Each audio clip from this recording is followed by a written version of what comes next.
읽겠습니다. 요한복음 16장 8절 말씀입니다. 요한복음 16장 8절입니다. 자, 함께 한 목소리로 읽어볼까요? 자, 시작.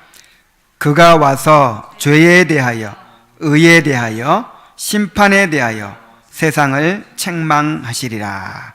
아멘. 그래서 그가 누굴까요? 성령님.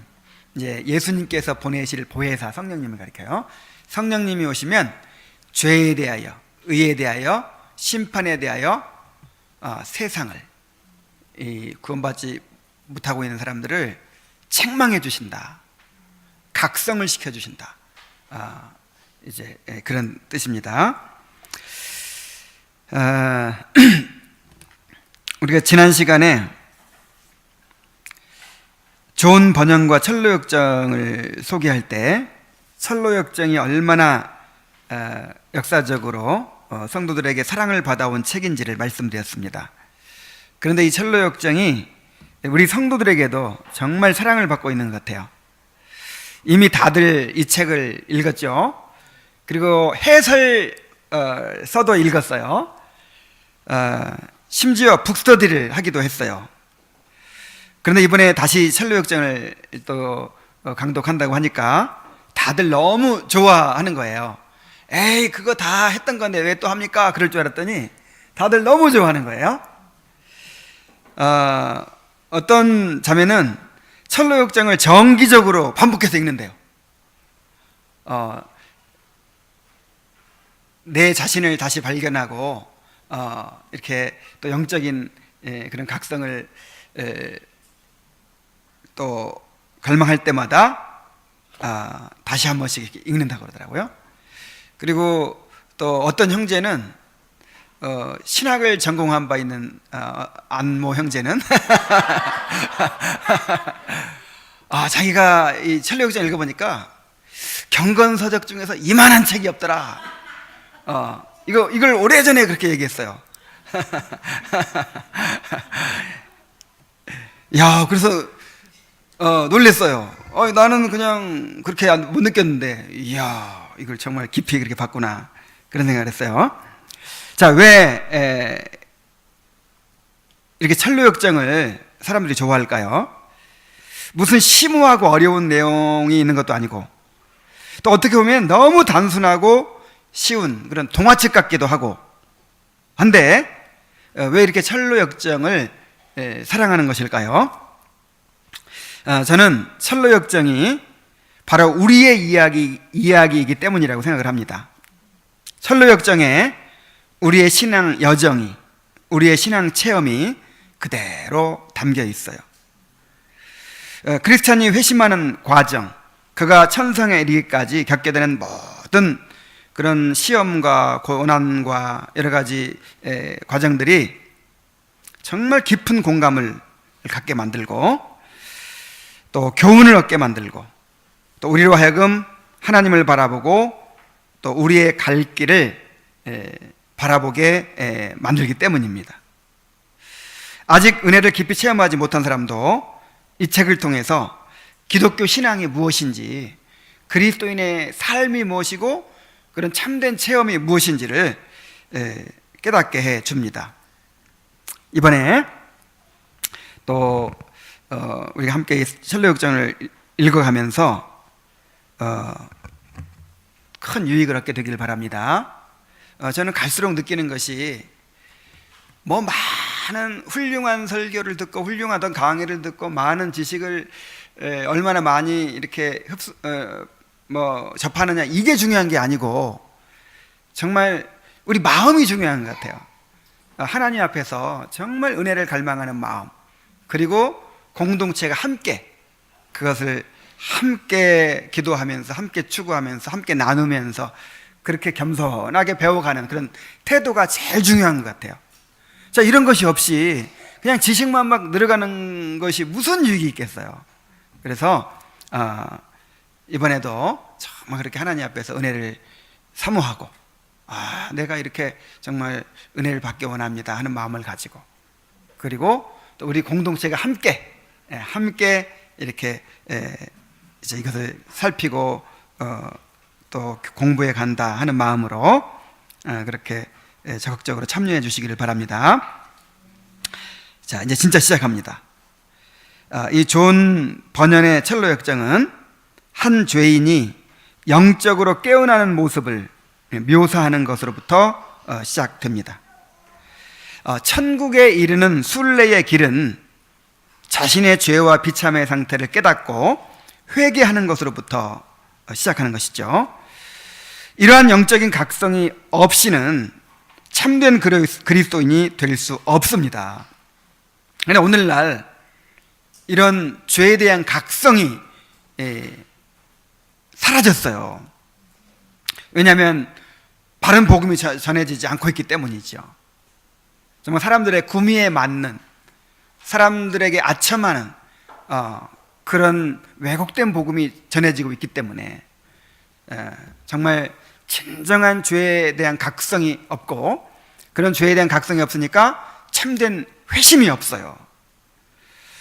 그래서 오늘날 이 존 버년의 첼로 역정이 정말 오늘 이 시대에 더욱 우리에게 필요한 것입니다. 존 버년이 모든 사람들이 반드시 거쳐야 하는 그런 영적인 각성을 어떻게 그려주고 있는지를 우리 함께 살펴봅시다. 어떤 식으로 진행을 하냐면 제가 먼저 이 책을 읽고 그 다음에 이제 좀 설명을 하고 이런 식으로 할 거예요.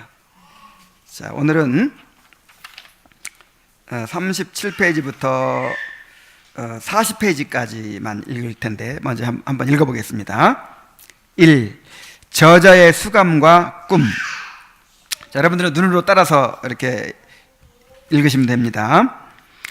세상의 황폐한 광야 지대를 두루 다니다가 어떤 곳에 이르니 거기에는 굴이 있었다. 나는 그 굴 안으로 들어가 잠을 자다가 꿈을 꾸었다. 꿈속에서 나는 한 남자를 보았는데 그는 남루한 옷을 걸치고 집에서 떨어진 어떤 장소에 서 있었다. 무거운 짐을 지고 손에는 책 한 권을 들고 있던 그는 이윽고 책을 펴서 읽기 시작했는데 읽어 내려가면서 그는 몸을 떨며 울고 있었다.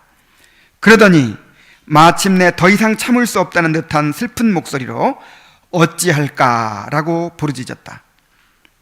공경에 빠진 채 집으로 돌아간 그는 아내와 자식들이 그의 고민을 눈치채지 못하게 하려고 될 수 있는 대로 그의 감정을 억눌러 보았으나 근심이 점점 심해져서 더 이상 침묵을 지킬 수 없었다. 참다 못한 그는 마침내 아내와 자식들에게 자신의 고민을 털어놓기로 마음먹었다. 그는 이야기를 시작했다. 오 사랑하는 아내여, 그리고 귀한 내 아들아, 너희들을 돌보아야 할 이 아빠는 등에 지워진 무거운 짐으로 인하여 몹시 고통스럽구나. 더구나 내가 확실히 들은 바는 머지않아 우리가 사는 이 도시의 하늘로부터 큰 불이 쏟아져 내려와 도시가 온통 잿더미가 된다고 하더구나. 우리가 구원받을 수 있는 어떤 길을 발견하지 못한다면 나 자신은 물론 당신과 귀여운 너희들까지 모두 죽게 될 거야. 하지만 난 아직 그 길을 찾지 못했어. 이 말을 듣고 그의 가족들은 무척 놀랐다. 그가 한 말을 믿어서가 아니라 그의 머릿속에 어떤 광증이 일어나는 것이 아닌가 생각했기 때문이었다. 잠을 재우면 그의 머리가 안정될 거라고 믿은 가족들은 밤이 가까워지자 서둘러 그를 잠자리로 보냈다. 그러나 그의 고민은 밤이나 낮이나 마찬가지로 그를 고통스럽게 했으므로 그는 밤새 한 잠도 못 자고 한숨과 눈물로 밤을 지샜다. 아침이 되자 가족들은 그가 어떻게 되었나 궁금하여 물었으나 그는 점점 더 심하다고 대답할 뿐이었다. 그가 다시 한번 가족들에게 이야기를 시작하자 가족들의 표정은 더욱 굳어지기 시작했다. 가족들은 거칠고 까다롭게 굴면 광증이 사라질 것이라고 생각하고 때로 그를 비웃기도 하고 크게 야단을 치기도 했으며 아주 무시해버리기도 했다. 그러자 그는 자기 방에 혼자 숨어 그들을 불쌍하게 여기고 그들을 위해 기도하면서 자신의 괴로운 심정을 슬퍼하였다. 그러다가 그는 혼자 들로 나가 거닐기도 하고 책을 읽기도 하고 기도도 드리며 며칠을 보냈다.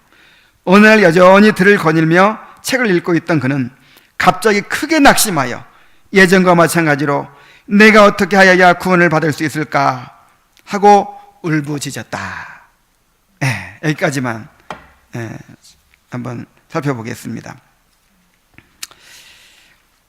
이 저자가 어떤 굴에 들어가서 꿈을 꿨는데, 한 남자가 남루한 옷을 입고 무거운 짐을 지고 집에서 떨어진 장소에 서 있는 모습을 보게 되었어요. 이 남자의 모습은 이제 한 사람의 이 죄에 대한 각성을 보여줍니다. 그 남자가 입고 있던 옷이 어떤 옷이었어요? 아주 남루한 옷을 입고 있었어요. 이 남루한 옷은 인간의 더러운 의를 나타냅니다. 이사야 64장 6절에 대저 우리는 다 부정한 자 같아서 우리의 의는 다 더러운 옷 같으며 우리는 다 쇠폐함이 잎사귀 같으므로 우리의 죄악이 바람같이 우리를 몰아가나이다 그랬어요. 성경은 하나님 앞에서 우리가 갖추어야 될 의를 옷으로 묘사하거든요. 옷. 근데 우리가 입은 옷이 어떻다고요? 아주 누더기 같다고요. 그냥 더러워서 볼 수가 없어요. 냄새나고 더럽고 온갖 오물로 다 덮여있는 그런 옷이에요.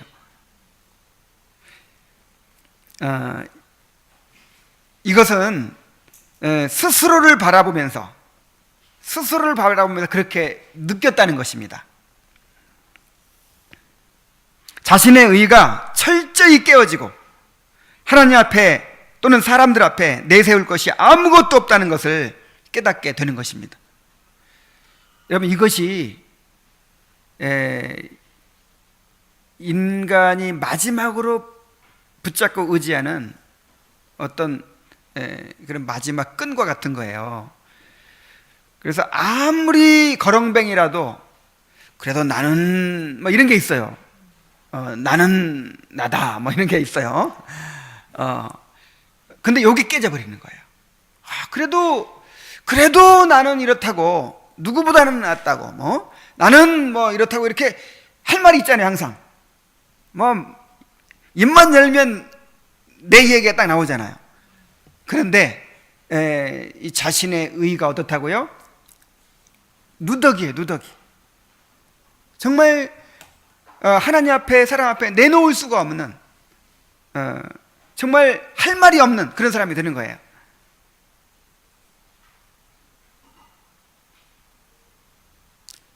등에 무거운 짐은 이 죄의 짐을 나타냅니다. 시편 38장 4절에 보면은 내 죄악이 내 머리에 넘쳐서 무거운 짐 같으니 감당할 수 없나이다. 내 죄악이 이 머리에까지 넘쳤어요. 그래서 너무 무거워서, 이 죄의 짐이 무거워서 감당할 수가 없다는 거죠. 전에는 자신이 죄인인 것을 알고 있었지만 이렇게까지 죄의 짐이 무겁지는 않았습니다. 자기가 죄인인 것을 모르는 사람이 있을까요? 적어도 교회 다니는 사람은요, 뭐 세상 사람들도 마찬가지. 세상 사람들도 털어서 먼지 안 나는 사람이 없다 그러죠? 다 자기가 죄인인 걸 알아요. 더군다나 교회 다니는 사람은 늘 말씀을 들어서 인간은 죄인이다 이걸 다 알고 있어요. 뭐 의로운 사람 아무도 없다 이걸 다 알고 있어요. 근데 무겁지는 않아. 내가 죄인이라는 사실이 나를 괴롭게 하진 않아요. 고통스럽진 않아요. 이상하죠? 아직 뭘 모르는 거예요. 지금 죄의 실제를 모르는 거죠. 마치 이 무감각해진 이제 나병에 걸리거나 아니면 당뇨병에 심하게 걸려가지고 이제 이 감각을 잃어버리면 고통을 못 느끼죠. 근데 그러던 사람이 나중에 이제 회복돼 가지고 감각이 회복되면 어떻게 될까요? 엄청난 고통이 느껴지게 되겠죠. 그런 것처럼 죽어 있기 때문에, 감각이 없기 때문에 머리로는 내가 하나님 앞에 엄청난 죄인이라는 걸 알면서 아무런 고통을 못 느끼는 거예요. 무겁질 않아요. 너무나도 가볍게 깡총깡총 뛰어다녀요. 즐겁게 살아요. 그런데 어느 날 영적인 각성을 경험하고 나면 이제 죄의 짐이 무거워집니다. 영적인 눈이 열려서 자신의 죄의 실상을 보게 되었기 때문이죠. 이제는 하나님의 공의로운 심판이 너무나도 두려워져요. 아, 내가 이렇게 큰 죄인이구나. 나는 이제 하나님의 심판을 받겠구나. 영원히 지옥의 형벌을 받게 되겠구나. 그래서 이제는 내 삶에서 가장 큰 문제가 무엇이 될까요? 이 죄의 문제를 해결하는 것이 가장 큰 문제가 돼요. 뭐하고 똑같았냐면요, 어떤 사람이 암에 걸렸어요. 근데 그 암을 발견하기까지는 그냥 태연하게 사는 거예요. 뭐 천년만년 살 것처럼 그렇게 열심히 운동도 하고 열심히 사람들도 만나고 직장도 다니고 뭐 놀러도 다니고 해외여행도 가고 그렇게 사는 거예요. 그러다가 어느 날 병원에 가서 진단을 하고 암이 걸린 걸 알게 된 거예요. 암이 4기예요. 말기예요. 이제 이 사람은 이 암이라는 질병이 인생의 가장 큰 문제가 됩니다. 가장 절실한 문제가 되고, 이것 때문에 이제 고통스러워하고, 이것 때문에 이제 울부짖게 됩니다. 자, 그는 집에서 멀리 떨어져 있었다고 그랬어요. 집에서 떨어져 있었어요. 여기서 집은 그가 지금까지 살아오던 삶을 의미합니다. 그런데 집에서 떨어져 있었다고 하는 것은 이제 지금까지 추구해오던 세속적인 삶에 대해서는 더 이상 관심을 두고 있지 않다는 거예요. 영적으로 깨어나기 전까지만 해도 이 세상의 위로와 즐거움을 추구했지만, 이제는 더 이상 그런 것들이 위로가 되지 않는 것입니다. 이제는 그런 것들이 즐거움이 되질 않아요. 왜냐하면 더 큰 문제가, 아주 그냥 본질적인 문제를 깨달았기 때문에 이 죄의 문제를 해결하는 것 외에는 참된 위로가 없는 거예요. 이와 같이 영적인 각성은 마음의 구조를 바꾸고 삶의 방향을 바꾸게 됩니다. 자, 뭐가 바뀐다고요? 마음의 구조가 바뀐다. 구조. 프레임이다. 프레임. 그러니까 전에 위로가 되었던 것이 이제 위로가 되지 않아요. 전에 나에게 즐거움을 주었던 것이 즐거움을 주지 않아요. 전에 내가 즐기던 것들을 이제는 관심을 갖지 않게 돼요. 이제는 영적인 것에 관심을 갖게 되고, 또 하나님의 위로를 구하게 되고, 또 영적인 일로 기뻐하게 되는 것이죠. 이게 삶의 방향이 바뀌는 거예요. 추구하는 목적이 바뀌는 거예요. 오직 영적인 문제가 마음의 중심을 차지하게 됩니다. 자, 그는 손에 책을 들고 있었는데 그 책을 읽으면서 두려움과 슬픔에 쌓여서 어찌할까 하고 울부짖었어요. 자, 그의 손에 들린 책이 무엇일까요? 성경이죠. 성경 말씀을 통해서 하나님의 거룩하심과 공의에 대하여 알게 되고, 자신의 죄를 보고 영적인 무능을 깨닫게 된 것입니다. 이게 하나님의 말씀이 아니면 이런 각성이 일어날 수가 없어요. 병원에 가서 그 정밀 진단을 받지 않으면 병을 알 수 있어요, 없어요? 없어요. 난 지금까지 감기 한 번 안 걸렸어. 몸이 좀 이상하긴 한데 이게 아마 몸살 나서 그럴 거야. 나는 괜찮아. 몰라요. 근데 정밀 진단을 받아보면 이제 그 질병이 드러나게 되듯이, 우리 영혼을 진단하는 그 엑스레이가 무엇입니까? 바로 성경 말씀이에요. 하나님의 말씀은 살아있고 운동력이 있어서 좌우의 날선 검보다 예리하여 혼과 영과 및 관절과 골수를 찔러 쪼개기까지 하며 마음의 생각과 뜻을 드러낸다 그랬어요. 그래서 모든 것이 하나님 앞에 벌거벗은 것처럼 드러나게 된다. 히브리서 4장 12절부터 13절까지 해서 그렇게 말하고 있어요. 이 말씀 앞에서는 벌거벗은 것처럼 드러나게 돼요. 말씀이 다 분리해내는 거예요. 그는 슬픔에 쌓여서 어찌할까 하고 부르짖었습니다.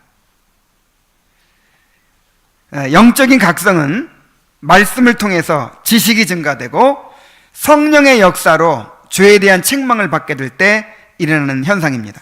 우리가 오늘 읽은 본문 말씀에 요한복음 16장 8절에 그가 와서 죄에 대하여 의에 대하여 심판에 대하여 세상을 책망하시리라 그랬죠.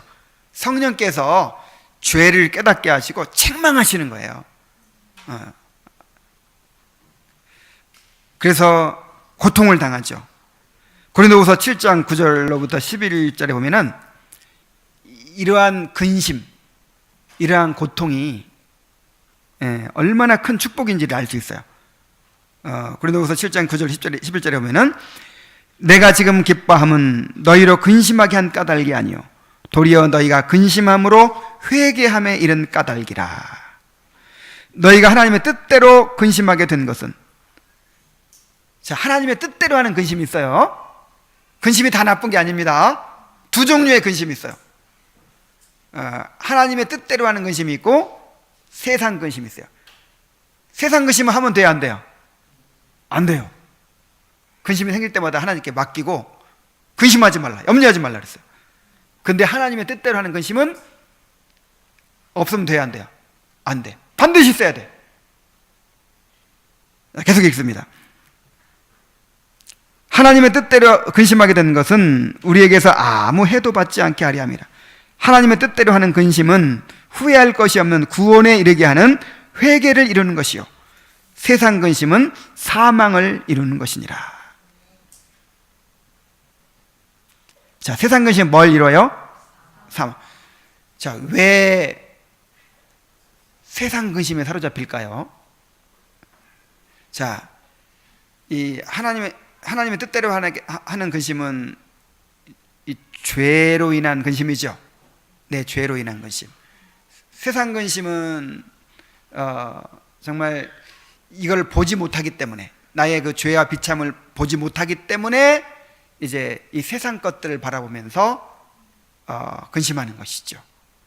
마귀는 세상 일로 근심하게 만들어서 이 자기 문제를 보지 못하게 만들어요.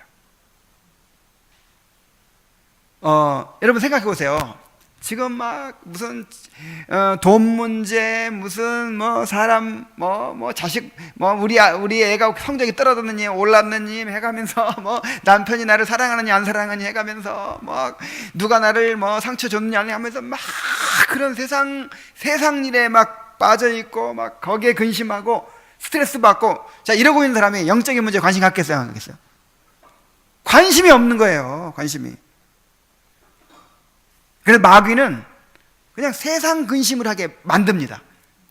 우리가 경험하는 그런 고난들을 통해서 그게 막 전부로 여기는 거예요.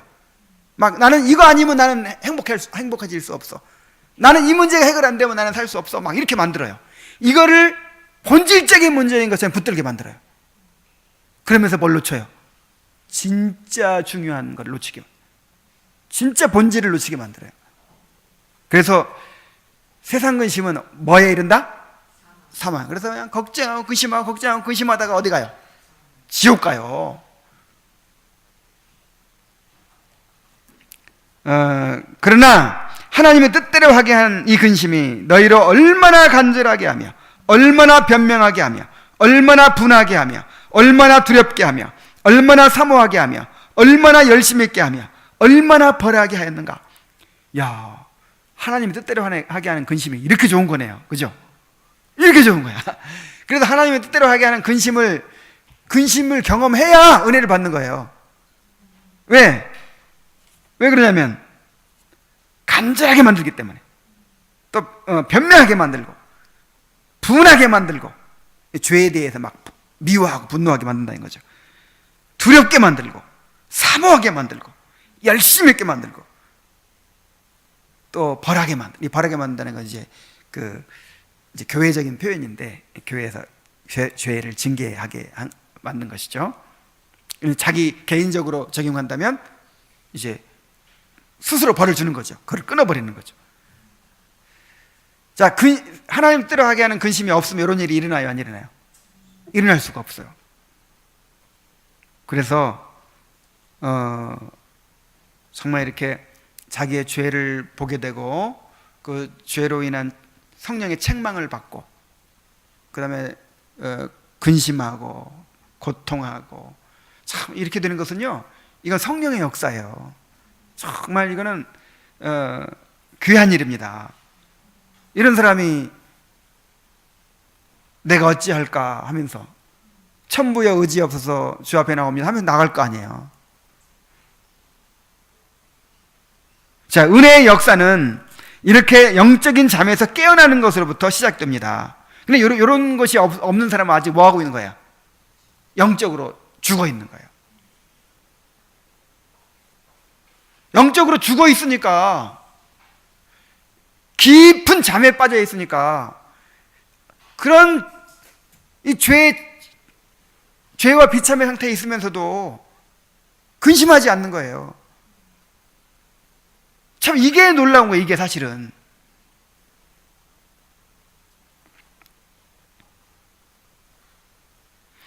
죄에 대한 각성과 회개에 이르게 하는 근심이 전혀 없이, 영적인 겸손함이 없이, 겸손해지는 역사가 없이 그리스도인이 될 수는 없습니다. 그래서 마태복음 5장 3절로 6절에 심령이 가난한 자는 복이 있나니 천국이 저희 것이며, 애통하는 자는 복이 있나니 저희가 위로를 받을 것이며, 온유한 자는 복이 있나니 저희가 땅을 기업으로 받을 것이며, 의에 줄이고 목마른 자는 복이 있나니 저희가 배부를 것이며. 주님께서 이렇게 말씀하신 거예요. 물론 사람마다 차이는 있죠. 사람마다 이 정도의 차이가 있어요. 어떤 사람은 그 존 번영 같은 사람이나 루터 같은 사람은 그냥 완전히 그냥 거의 죽음 직전까지 갈 정도로 몸이 병이 들 정도까지 그렇게 엄청난 그냥 죄의 고뇌를 겪기도 하고, 어떤 사람은 좀 그보다는 또 좀 정도가 약하게 겪기도 하고, 그런 차이는 있어요. 그리고 조나단 에드워즈처럼 막상 회심할 때는 그런 것이 없었는데 회심하고 나서 더 죄를 깊이 보게 되기도 하고, 어떤 사람은 그런 죄에 대한 근심의 과정이 처절하게 겪고 나서 이제 복음을 깨닫고 또 이제 회심하게 되기도 하고, 그런 정도의 차이는 있어요. 이건 하나님의 주권적인 역사이기 때문에 정도의 차이는 있지만, 그러나 공통적인 것은 어찌됐든 이 죄에 대한 각성이 반드시 있다는 거예요. 그리고 그것이 점점 깊어져 간다는 거예요. 우리가 회심하는 거는, 이거는 시작입니다. 평생 회개하는 과정이라 그랬죠, 우리 그리스도인 삶이. 그래서 한 번 이제 이렇게 회개했으니까, 내가 주님 영접할 때 한 번 회개했으니까 그걸로 끝난다, 그게 아닌 거예요. 죄를 더 깊이 깨닫고, 그 다음에 더 주님을 의지하고 하는, 이것이 계속 되는 거예요. 계속.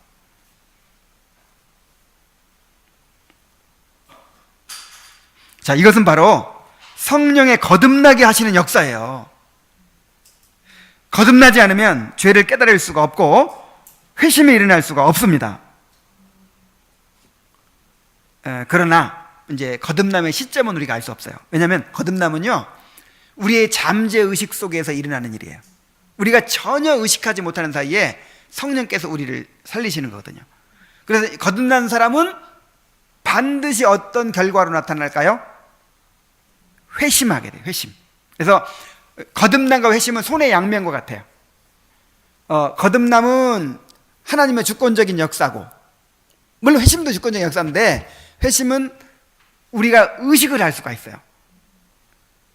회심은 회개와 믿음이잖아요. 회개와 믿음은 누가 하는 거예요? 내가 하는 거예요. 이제 하나님이 주시는 건데 나의 인격적인 작용을 통해서 하는 것이죠. 그래서 내가 회개하고 내가 믿는 거잖아요. 그러니까 내가 알아요, 몰라요? 알아요. 근데 거듭나면 알아요, 몰라요? 모르는 거예요. 그래서 이 사람이 거듭났다 하는 것은 회심을 통해서 하는 거예요. 회심하는 과정을 통해서. 그래서 어느 시점에서 거듭났는지는 우리가 알 수가 없어. 그래서 지금 이 크리스찬이 언제 거듭났을까요? 이 죄에 대한 각성이 있었을 때 이미 거듭났는지도 몰라요. 그렇죠? 근데 이제 그렇다고 해서 이렇게 어떤 사람이 자신의 죄를 깨닫고 근심하고 있어요. 내가 어찌할까 하고 있어요. 그냥 무조건 그 사람 거듭났다고 볼 수 있을까요? 그렇지 않아요. 그러다 많은 사람도 많아요. 정말 그래. 그래서 두고 봐야 돼. 이 사람은 멈추지 않았죠. 그래서 확실히 거듭난 걸 알 수 있는 거예요. 이 사람은 처음에 한동안 그러다가 마는 게 아니라 계속해서 확실하게 주님을 만날 때까지 멈추질 않는 거예요. 계속 봅시다. 이제 그는 가족들에게 자신의 고민을 털어놓았지만 가족들은 그의 고민을 이해할 수가 없었습니다. 가족들은 그의 머릿속에 어떤 광증이 일어났다고 생각을 했어요. 그래서 여러 가지 수단과 방법으로 그의 고민을 그치게 하려고 합니다. 그래서 여러분, 이 은혜가 없는 사람들은 이런 영적인 이 고민이나 또는 갈망이나 이런 걸 이해할 수 있어요, 없어요? 이해할 수가 없어요. 그래서 정말 회심의 경험이 있는 사람만이 영혼의 의사가 될 수 있는 거예요. 그리고 가족들을 위해서 기도하기도 하죠. 자신이 사랑하는 사람들이 처해 있는 영적 위험을 이제 경고하는 것은 그가 영적으로 깨어났다는 것을 보여주는 것입니다. 내가 그렇게 이 죄에 대한 각성을 경험하고 하나님의 심판과 형벌의 두려움을 알고, 그래서 내가 어떻게 해야 내가 구원을 받을 수 있을까, 이렇게 이런 영적 각성을 경험하는 사람은 이제 다른 사랑하는 사람들의 영혼에 대한 관심이 생기는 거예요. 그래서 그들을 위해 기도하고 이제 그들의 구원을 갈망하게 되죠. 자, 그는 계속 책을 읽고 기도하면서 자신의 상태에 대하여 고민하며 슬퍼했고 절망에 빠져서 내가 어떻게 하여야 구원을 받을까 하고 울부짖었습니다. 자, 그가 뭘 했습니까? 계속 성경을 읽었다고 했어요. 자, 구원을 받고자 하면 계속해서 말씀을 들어야 되죠. 말씀을 통해서 죄를 더 깊이 깨닫고 또 그리스도를 바라보게 되어야 됩니다. 정말 이 크리스찬처럼 이런 은혜를 받기 원하면 계속해서 말씀을 들어야 되는 것입니다. 그리고 그는 기도하며 울부짖었습니다. 자신의 죄를 깨닫게 되었다면 구원을 갈망하면서 하나님께 부르짖어야 돼요. 하나님은 배부른 자를 구원하지 않습니다. 내가 가라앉은 자에게 물을 주고 마른 땅에 비를 내리리라 그랬죠. 너희 배부른 자여 화가 있을지어다 그랬어요. 근데 너희 줄인 자여 배부르리로다 그랬죠.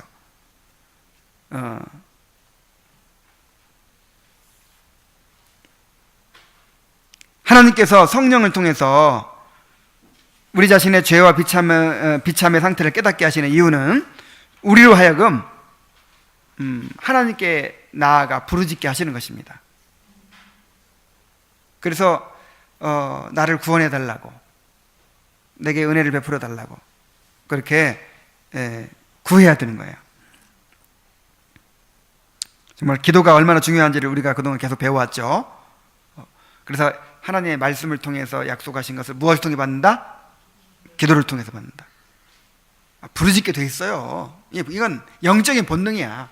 거듭난 사람은 아바 아버지라 부르짖게 돼 있어요. 자, 그러나 그의 괴로움은 점점 심해졌고 나중에 절망에 빠져버리죠. 절망에 빠져야 돼요. 절망에. 정말 내가 어찌할까 하고 정말 절망에 빠져야 돼요. 나를 건져줄 수 있는 것이 아무것도 없다는 걸 깨달아야 돼요.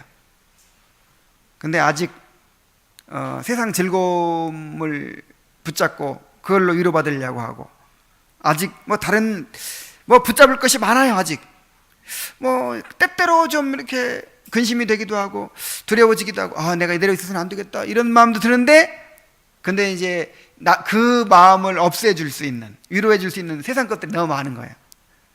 아직 절망 상태가 아니야. 정말 이 사람처럼 절망에 빠져버려야 돼.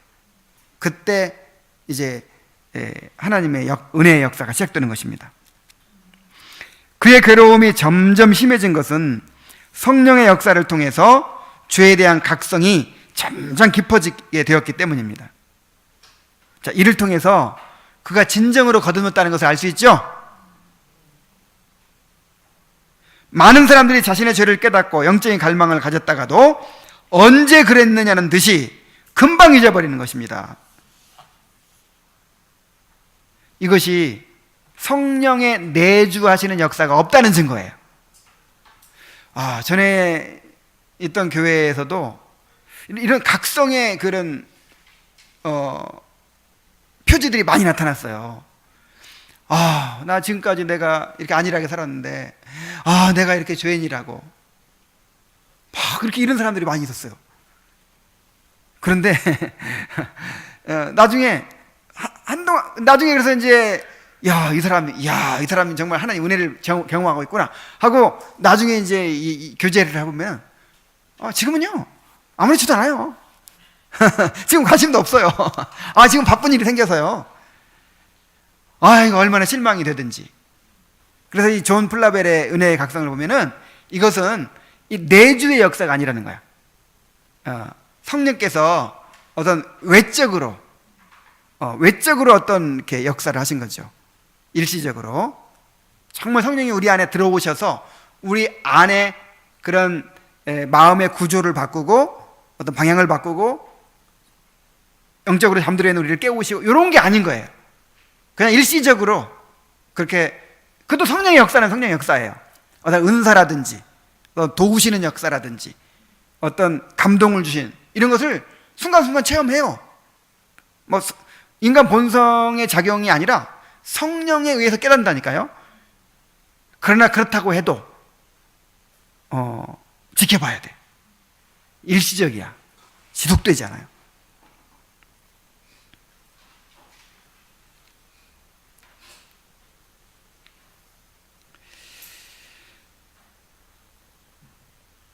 자, 이렇게 이제 이 절망에 빠졌을 때 전도자를 만나게 됩니다. 전도자를.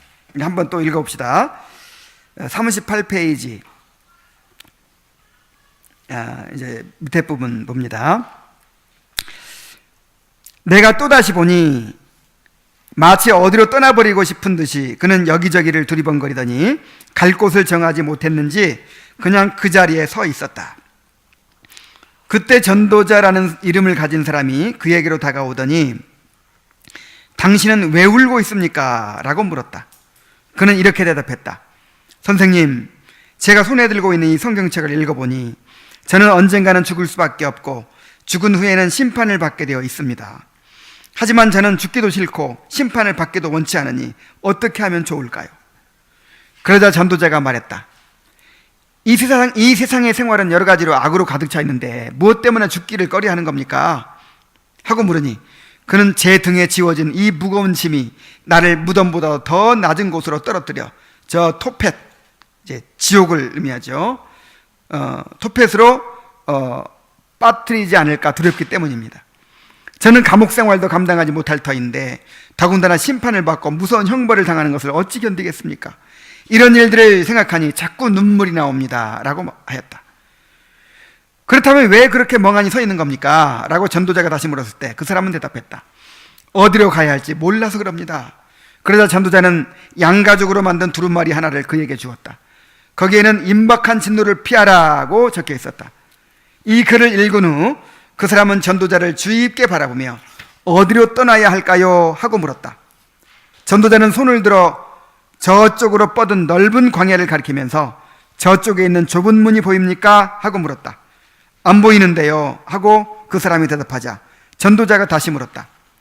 그럼 저쪽에서 빛나고 있는 그 밝은 광채는 보입니까? 보이는 것 같습니다. 그럼 그 광채를 바라보면서 똑바로 올라가 보십시오. 그러면 좁은 문이 나타날 것이며 문을 두드리면 누군가 나와서 당신이 어떻게 해야 좋을지를 가르쳐 줄 것입니다. 자, 전도자를 만났어요. 이 남자는 어디로 가야 할지를 몰라서 이제 멍하니 서 있었어요. 우리는 말씀으로 인도를 받지 못하면 길 잃은 양과 같이 방황할 수밖에 없습니다. 시편 119편 176절. 자, 시편 119편의 마지막 절이 이렇게 되어 있어요. 잃은 양같이 내가 방황하오니 주의 종을 찾으소서. 내가 주의 계명들을 잊지 아니함이니이다. 이야, 176절까지 그렇게 하나님께 대한 하나님의 말씀의 교훈을 받고 말씀을 갈망하고 깨닫고 찬양하고 그랬는데 자기가 뭐 같다고요? 길 잃은 양 같다고요. 자, 우리는 하나님의 말씀으로 비침받고 말씀으로 인도받잖아요. 뭐 같아요? 길 잃은 양 같아요. 그래 방황할 수밖에 없어요. 길 잃은 양은 스스로 길을 찾지 못해요. 누가 찾아줘야 돼요? 목자가 찾아줘야 돼요. 자, 이 사람이 지금 전도자를 찾아갔습니까? 이 사람이 뭐 좁은 문을 찾아갔나요? 이 사람은 어디로 가야 될지 몰라서 방황하고 있는 거예요. 그때 하나님께서 전도자를 보내주신 것입니다.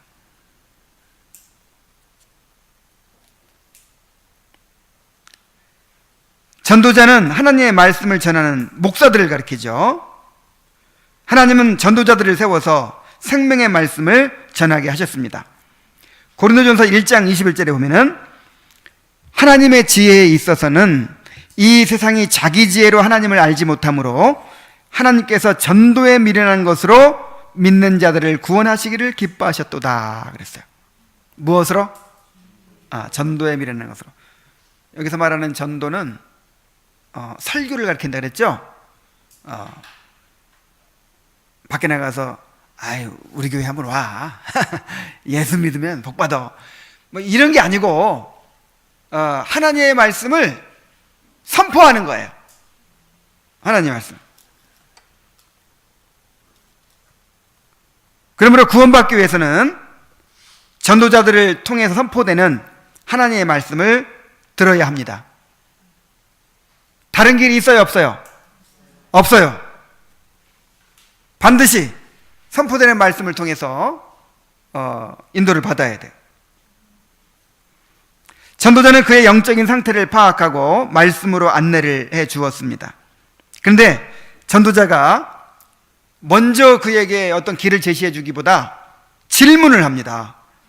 왜 울고 계십니까? 이 세상은 악으로 가득 차 있는데 왜 죽기를 꺼려 하십니까? 그런데 왜 멍하니 서 있습니까? 자, 왜 질문을 하죠? 그의 영적인 상태를 파악하기 위해서요. 그래야 필요한 가르침을 줄 수 있기 때문입니다. 그래서 전도자는 이렇게 영혼의 상태를 볼 줄 알아야 돼요. 이 말씀을 전하는 사람은요, 말씀만 알아가지고는 안 되는 거예요. 말씀과 영혼의 상태를 다 같이 알아야 돼요. 그래야 그 말씀을 그 영혼들에게 바르게 전할 수 있죠.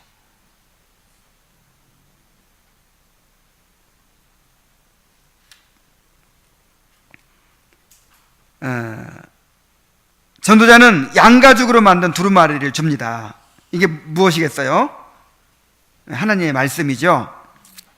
전도자는 자신의 경험이 아니라, 자신의 지식이 아니라 하나님의 말씀으로 처방을 내립니다. 하나님의 말씀만이 구원의 수단이 됩니다. 그래서 이렇게 내 마음을 고양시키고 감동을 주고 재밌게 하고 안 졸리고 이렇게 즐거운 이야기를 기대하고 막 들으려고 해서는 안 돼요. 뭘 듣고 싶어야 돼요? 하나님의 말씀을, 섞인 것이 없는 정말 하나님의 말씀 자체를 듣고 싶어야 돼요. 거기에 구원이 있어요. 거기에.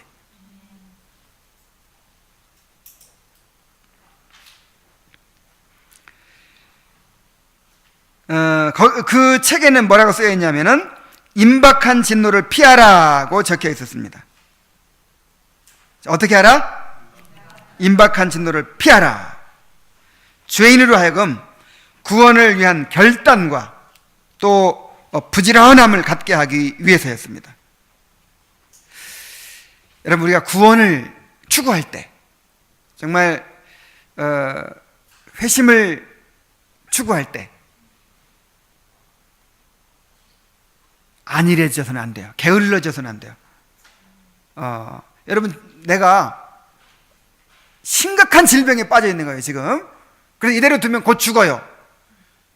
그런데 아유, 오늘은 바쁘니까 내일 가자, 다음 주에 가자, 이렇게 할까요? 한시라도 급해가지고 병원을 찾죠.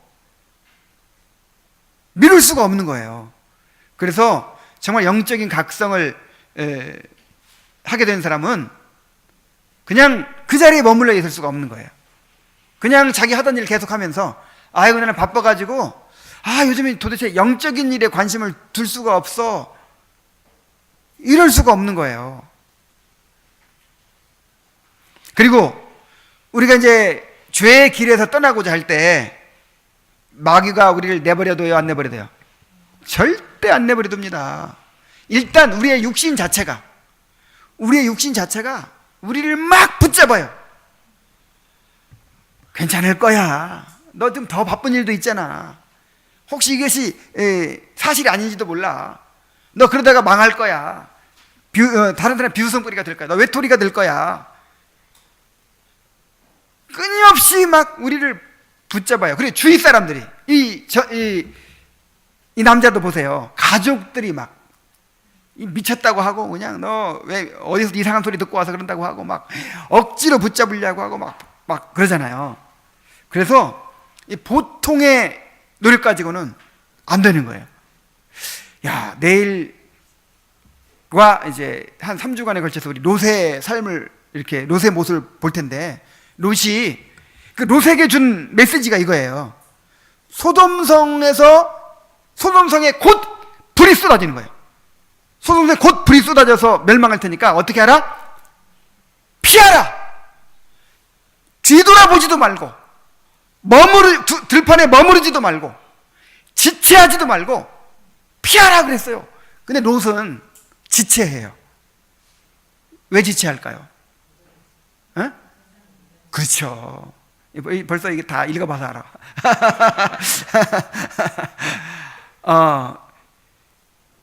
자, 정말 그 롯이 소돔성에 대해 얼마나 미련을 강하게 가진 사람이에요. 그 소돔성이 전쟁이 나가지고 포로로 잡혀갔어. 그럼 벌써 깨달아야지. 이거 풍요와 안락을 추구해가지고 소돔성에 왔는데 아브람보다 더 위험하잖아, 이거. 야, 이거 장막에 사는 것보다 더 위험하고 더 불행한 일 당하잖아요. 그럼 깨달아야죠. 내가 이 소돔성에서 내가 나가야겠다. 그런데 포로로 잡혀갔다 돌아와가지고 또 어디 살아요? 소돔성에 또 살아요. 그렇게 미련이 많은 사람이에요. 그래가지고 떠나라고 하니까 머뭇하는 거예요. 머뭇거리고 지체하고 막. 그러니까 그냥 내버려둬도 되는데 아브라함이 하도 간구했기 때문에 천사들이 억지로 손을 잡아가지고 막 이끌어냈잖아요. 근데 그 과정에서도 롯의 채는 어떻게 했어요? 뒤돌아보다가 소금기 든다고. 롯 자신도 산으로 가라 그래가 산으로. 근데 도시 생활에 대한 미련이 포기할 수가 없어. 그래서 근처에 그 작은 성, 여기는 큰 성이 아니니까 괜찮지 않습니까? 여기라도 들어가게 해주십시오. 그래가지고 작은 성으로 또 들어가요. 정말 우리는 이 세상에 지금 심판이 임박해 있죠.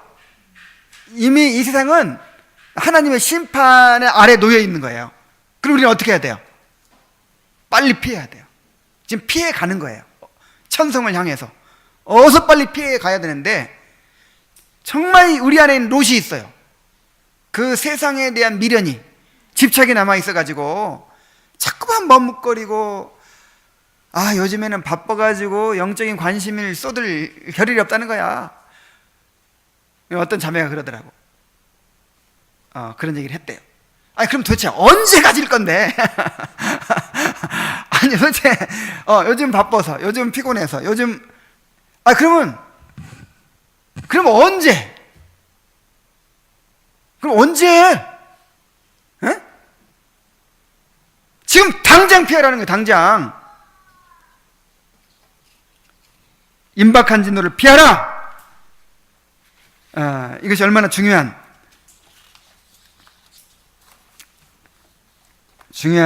것인지 몰라요. 우리 영혼의 문제를 최우선순위에 두고 그렇게 추구해야 된다는 거예요. 부지런해야 됩니다. 게으르지 말아야 됩니다. 자, 전도자는 그에게 좁은 문으로 들어가라고 가르쳐 줬어요. 어디로 가라? 좁은 문. 넓은 문이 아니라 좁은 문. 이 좁은 문은 참된 회개를 의미합니다. 철저하게 죄의 길에서 돌아서서 하나님께로 향하는 것이죠. 이게 어려워요, 쉬워요? 그래서 좁은 문이에요. 포기해야 되는 거예요. 이제 세상을 포기해야 되는 거예요. 이제 주님과 함께 고난받아야 되는 거예요.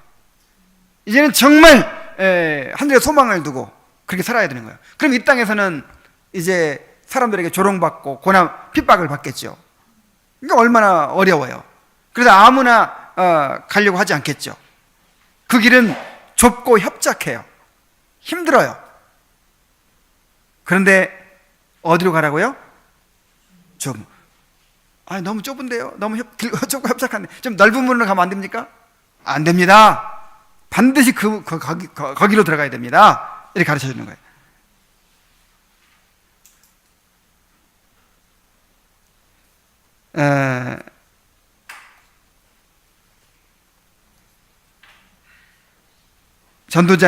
오늘날 전도자들은 사람들을 좁은 문으로 인도해야 됩니다. 그러나 사람들은 좁은 문으로 들어가는 것을 원치 않습니다. 자기를 포기해야 되기 때문이죠. 그래서 자신을 포기하지 않고도, 자신이 깨어지지 않고서도 들어갈 수 있는 넓은 문을 좋아합니다. 그래서 또 그런 사람들을 이제 받아들이기 위해서 넓은 문을 만들어 놓는 거예요. 넓은 문을. 그러니까 내가 이 마음의 구조가 바뀌지 않아도, 삶의 방향이 바뀌지 않아도 갈 수 있는 그런 길.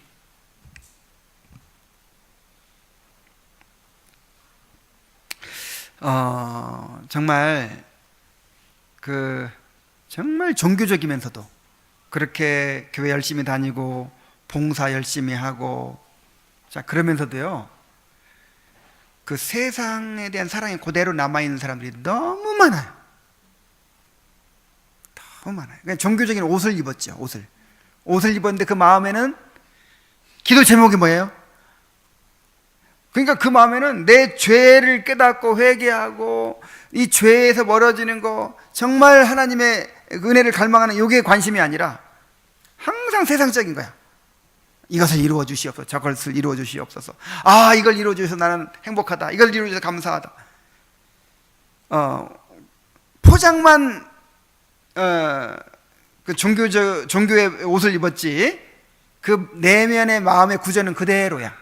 세상을 너무 사랑해.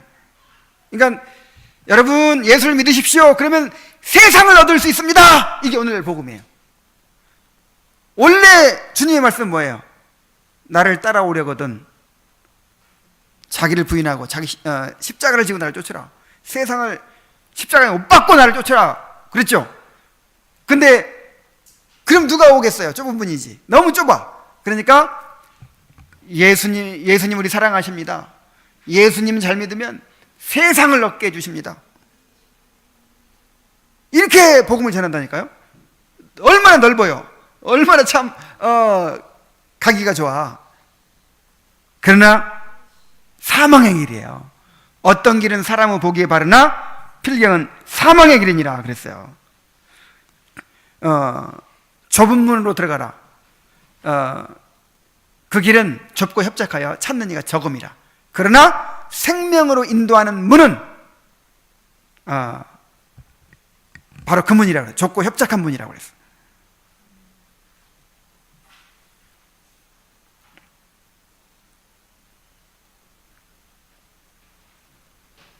자, 그런데 저기 좁은 문이 보이십니까? 그러는데 뭐라고 대답해요? 아니 안 보이는데요. 그러죠. 아직 이제 그리스도의 복음에 대한 이해가 부족하기 때문이죠. 한 번 말씀을 잘 듣는다고 금방 믿음이 생기나요? 물론 성령께서 역사하시면 그냥 한 5분 동안 전에도 깨달을 수 있는 가능성은 있죠. 그러나 이거는 물론 이런 일은 없다 이럴 수는 없어요. 성령께서 하시는 일이기 때문에 이럴 수도 있어요. 그러나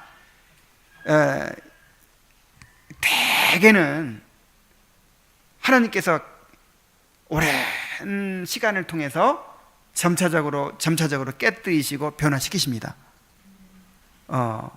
성경의 인물들을 보면 알잖아요. 성경의 인물들을 보면 평생을 막 씨름하시죠. 그래서 오늘날 인스턴트 복음, 그냥 한번 이렇게 복음을 요약해가지고 그냥 한 5분 만에 딱 전하면 그냥 그 자리에 무릎 꿇고 예수 영접하면 그냥 완전히 회심이 이루어지고 이런 걸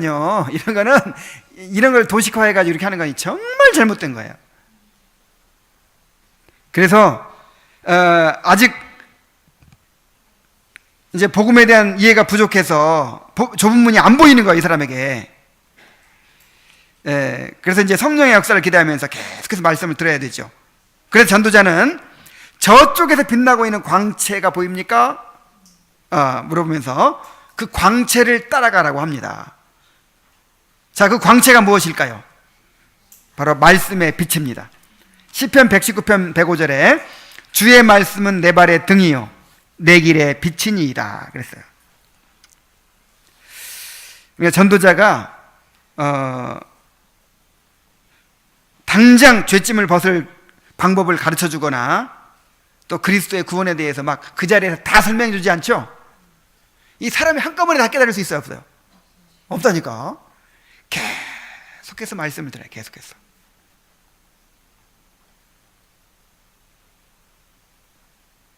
아직 죄에 대한 인식도 없는데, 예를 들어서 이제 내가 당장 누구한테 복음을 알려주더라도 당장 자기가 죄인이라는 것도 몰라.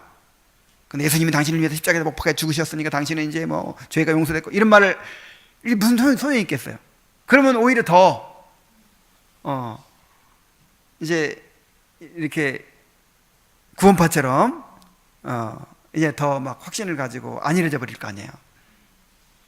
그래서 이제 이 전도자도 이 남자에게 그 말씀의 빛을 따라가라고 그렇게만 가르쳐 주는 것입니다.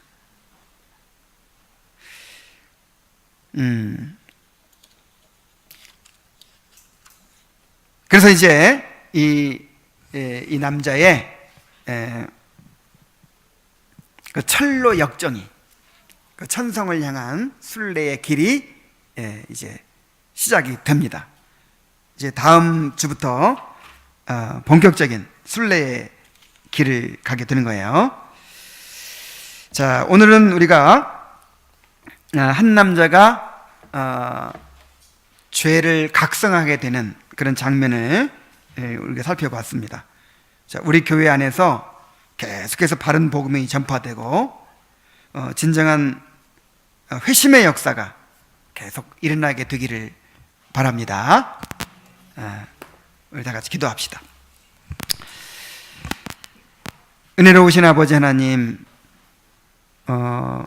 이 존 번연이 기록한 이 철로 역정을 통해서 우리가 천성에 이르는 그 과정을 다시 한번 볼 수 있게 해주셔서 감사드립니다.